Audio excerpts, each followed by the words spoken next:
Baik, selamat malam kepada Bapak Iketut Sunarwijaya SEMSI, selaku dosen pengampu mata kuliah studi kelayakan bisnis. Perkenalkan, kami dari kelompok 5 akan membawakan presentasi mengenai materi aspek teknis dan produksi.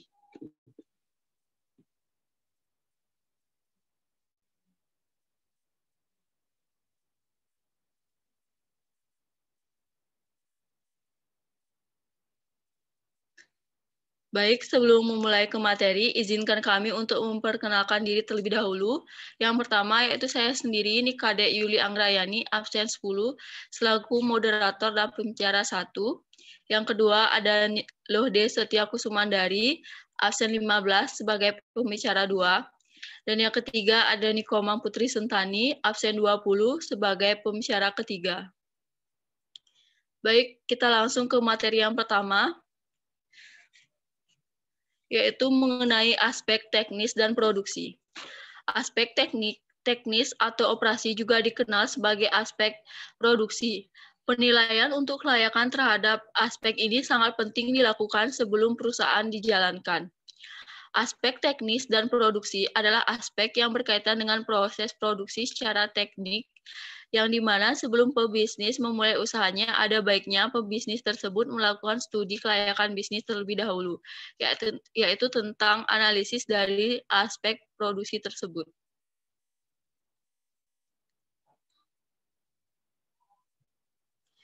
Adapun tujuan dari penilaian aspek teknis dan produksi ini yaitu yang pertama untuk menentukan lokasi yang tepat, baik itu untuk lokasi pabrik, gudang, cabang, maupun kantor pusat. Yang kedua, untuk menentukan layout yang sesuai dengan proses produksi yang dipilih, sehingga dapat memberikan efisiensi atas usaha yang akan dijalankan. Yang ketiga, yaitu untuk menentukan teknologi yang paling tepat dalam menjalankan produksinya. Yang keempat, untuk menentukan metode persediaan yang paling baik untuk dijalankan sesuai dengan bidang usahanya. Dan yang terakhir, yang kelima, untuk menentukan kualitas tenaga kerja yang dibutuhkan, baik itu sekarang maupun di masa yang akan datang.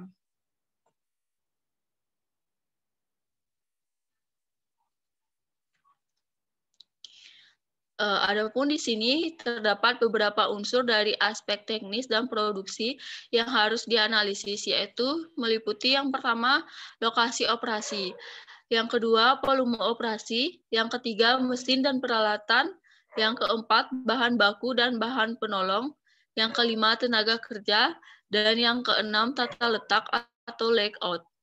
Baik, sekian pemaparan materi dari saya. Untuk selanjutnya akan dibawakan oleh pembicara 2. Untuk waktu dan kesempatan dipersilakan.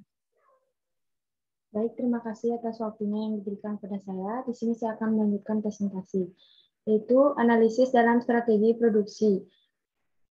Meliputi yang pertama itu ada pemilihan strategi produksi. Dalam pemenuhan kebutuhan pasar, kebutuhan dan keinginan konsumen, produsen melakukan penelitian pasar dan pemasaran.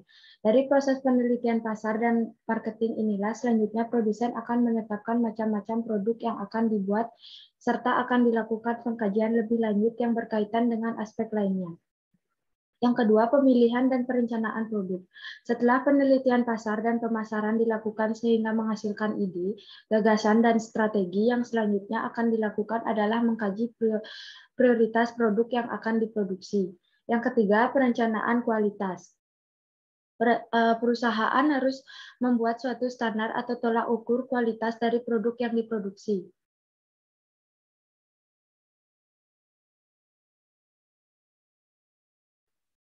Pentingnya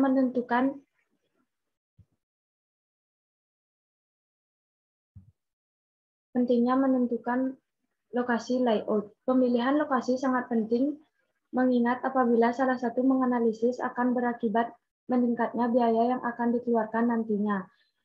Dalam memilih lokasi tergantung dari jenis usaha atau investasi yang dijalankan. Terdapat paling tidak 4 lokasi yang dipertimbangkan sesuai keperluan perusahaan, yaitu antara lain yang pertama lokasi untuk kantor pusat, yang kedua lokasi untuk pabrik, yang ketiga lokasi untuk gudang, yang terakhir kantor cabang.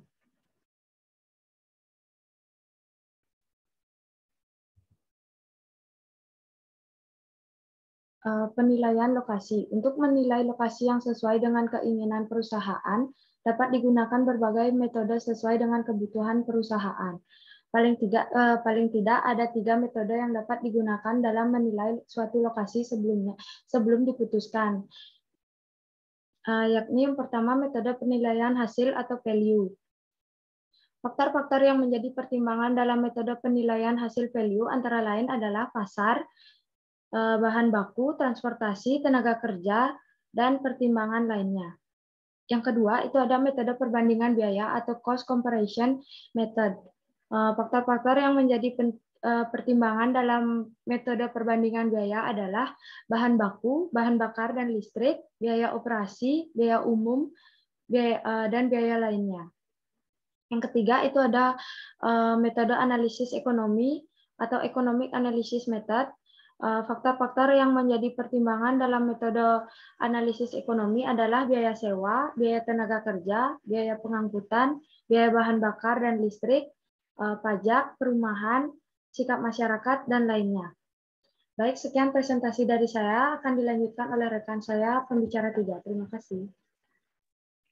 Baik, terima kasih atas waktu yang diberikan. Saya akan melanjutkan presentasi selanjutnya, yaitu contoh penggunaan metode. Yang pertama ada metode penilaian hasil value. PT Sinar Layang bermaksud mendirikan pabrik tekstil. Pilihan lokasi yang diinginkan adalah di Serang, Cirebon, dan Bandung. Pertimbangannya adalah berdasarkan metode penilaian hasil value. Yang pertama, kebutuhan ada pasar, nilai lokasi yang ideal 40, bahan baku 30, transportasi 15, tenaga kerja 10, lainnya 5, jumlahnya 100.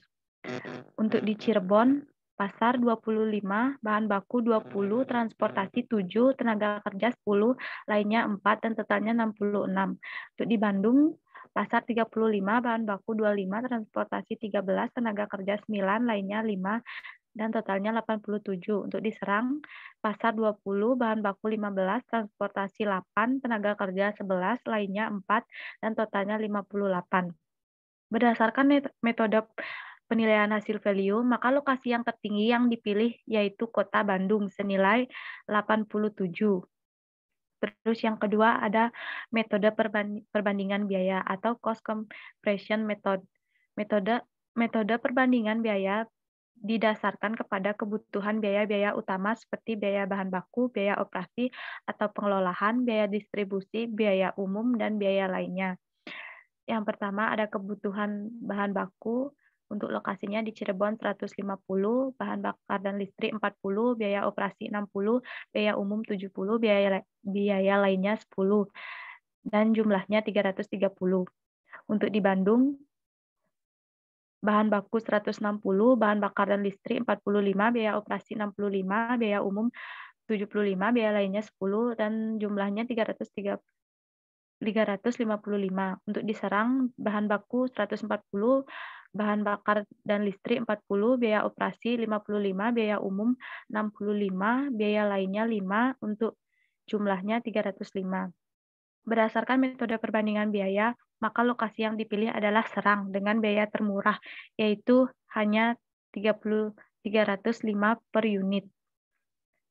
Untuk yang selanjutnya itu ada metode analisis ekonomi atau ekonomi analisis metode. Penilaian dengan metode analisis ekonomi didasarkan pada berbagai jenis biaya yang akan menjadi beban usaha termasuk biaya perumahan dan biaya sosial seperti sikap masyarakat.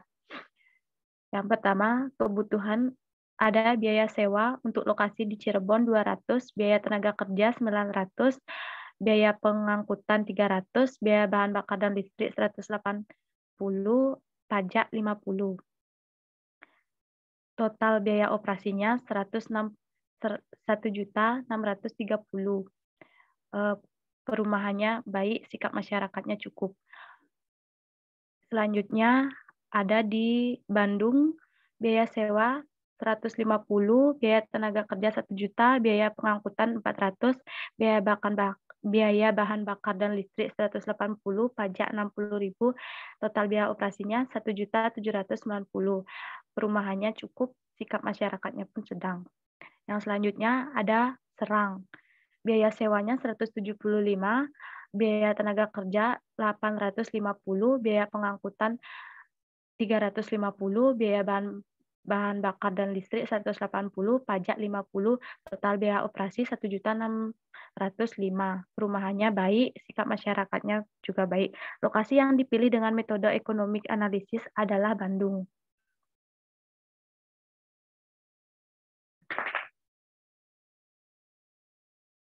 Baik, yang selanjutnya itu ada layout, merupakan salah satu proses dalam penentuan bentuk dan penempatan fasilitas yang menentukan efisiensi produk atau operasi. Dengan adanya layout akan diperoleh berbagai keuntungan antara lain sebagai berikut ini. Yang pertama ada memberikan ruang gerak yang memadai untuk beraktivitas dan pemeliharaan. Yang kedua, pemakaian ruang yang efisien. Yang ketiga, mengurangi biaya produksi maupun investasi. Yang keempat, aliran materialnya lancar. Yang kelima, pengangkutan material dan barang jadi yang rendah. Yang keenam, kebutuhan persediaan yang rendah. Yang ketujuh, memberikan kenyamanan, kesehatan, dan keselamatan kerja yang baik.